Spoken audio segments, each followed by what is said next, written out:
ये तीनों कानून पूरे देश की खेती को चौपट करने वाले कानून है कि देश की सरकार ये कंपनियों की दलाल बन चुकी है और पूरे किसानों से जंग लड़ रही है। राजनीति का तो सवाल ही नहीं है, ये तो देश की सरकार है जो किसानों को दुश्मन मान बैठी है। नमस्कार, मैं अनुष्का, आप देख रहे हैं MVNews.live। आपको बता दें कि दीपांकर भट्टाचार्य ने किसानों के पक्ष में आवाज उठाते हुए काफी कुछ कहा। उन्होंने कहा कि किसानों की मदद करनी चाहिए, किसानों से बहुत लाभ होता है देश को, और जो सरकार किसानों की मदद नहीं कर रहे हैं, किसानों को दबाव रहे हैं और चाह रहे हैं कि किसान गुलाम बन जाए, वो गलत कर रहे हैं, क्योंकि किसान जो है वो बहुत कुछ देश को देते। आइए सुनते हैं कि और कुछ उन्होंने क्या कहा है। देखिए, विरोध जो है पूरे देश के किसान कर रहे हैं और ये तीनों कानून जो लॉकडाउन के दौर में पारित कर दिए गए लोकतंत्र की हत्या करके, ये तीनों कानून पूरे देश की खेती को चौपट करने वाले कानून है और किसानों को गुलाम बनाने वाले कानून है। यही वजह है कि पूरे देश के किसान विरोध कर रहे हैं। लेकिन अब जब किसान विरोध पर है, सरकार जिस तरह से पेश आ रही है, पंजाब के किसानों को खालिस्तानी बता रही है, पंजाब के किसानों को बदनाम करने की कोशिश हो रही है, सड़कें खोद दी गई थी हरियाणा में ताकि किसान दिल्ली पहुंच ना सके, तो बिल्कुल लग रहा था कि देश की सरकार ये कंपनियों की दलाल बन चुकी है और पूरे किसानों से जंग लड़ रही है। तो हिंदुस्तान की सरकार को हिंदुस्तान के किसानों से जंग नहीं लड़नी चाहिए, हिंदुस्तान की सरकार को किसानों से बात करनी चाहिए और किसानों को बदनाम नहीं करनी चाहिए।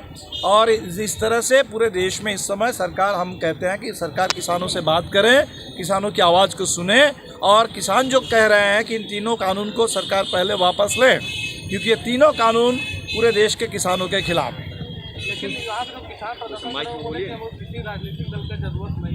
नहीं, दल के राजनीति का तो सवाल ही नहीं है, ये तो देश की सरकार है जो किसानों को दुश्मन मान बैठी है।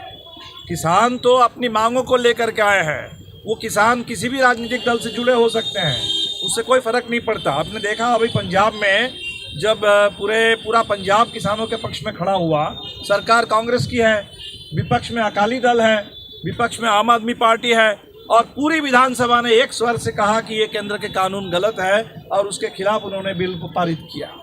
और केंद्र में मोदी जी के सहयोगी दल है अकाली दल की मंत्री ने मोदी मंत्रिमंडल से इस्तीफा दे दिया। इसलिए सवाल राजनीति का नहीं है, सवाल किसानों का है। लेकिन कोई भी सरकार, किसानों के वोट से चुनी गई सरकार, अगर किसानों को दुश्मन मान ले और किसानों के खिलाफ जंग लड़ना शुरू कर दे, तो मैं समझता हूं कि ये देश के लिए बिल्कुल बहुत गलत बात हो रही है, लोकतंत्र के लिए गलत बात हो रही है। और इस समय देश की सरकार को इससे बाज आना चाहिए, किसानों से बात करके, किसानों की आवाज़ को सुन करके इन तमाम जो 3 काले कानून हैं, इन कानूनों को वापस लेना चाहिए। क्योंकि कानून, लोग समझ रहे हैं कि कानून महज किसानों के खिलाफ सिर्फ नहीं है। आज जो महंगाई बढ़ रही है, आलू प्याज की कीमत जो बढ़ी है, इन कानूनों के चलते, और ये कानून अगर इस देश में लागू रहेंगे तो इस देश के अंदर जो भी राशन की सुरक्षा है वो नहीं मिलेगा लोगों को।